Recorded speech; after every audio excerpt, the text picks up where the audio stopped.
In today's video, I'm going to teach you how to add money to Wise from unsupported countries. Before you try to fund your Wise account, the first thing you need to do is check whether your country is actually supported. To do that, open Wise's availability page, search for your country, and review what services are available there. Pay close attention to whether you can hold money in Wise and which funding methods are supported, because availability can vary from one country to another. If Wise is completely unavailable in your country, it's important to stop there and avoid workarounds that could put your account at risk. Don't create an account using a fake address or someone else's identity.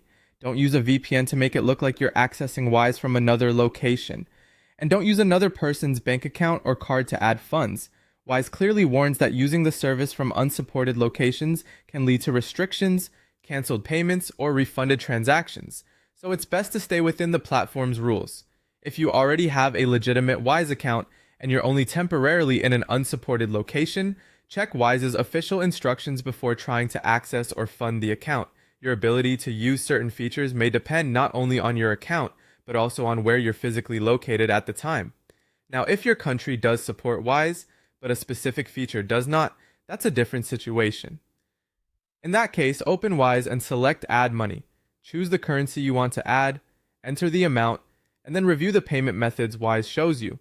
Only the options available to your account should be used, so select one of those methods and follow the on-screen instructions carefully. When funding your account, make sure you use your own payment source. For bank transfers, Wise generally expects the money to come from a bank account in your own name, matching your Wise account details.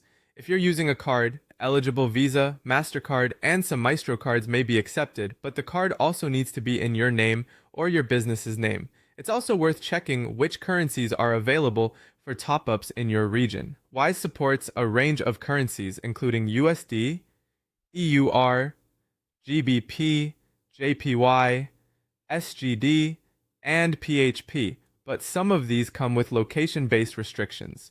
Finally, if you're in a supported country but don't see a funding option you expected, don't assume it should be there for everyone. Wise says payment methods depend on factors like where you live and whether your account is fully verified. And if you're in the Philippines, Wise currently supports adding Philippine pesos through eligible bank transfers and supported e-wallets, including GCash and Maya, through InstaPay.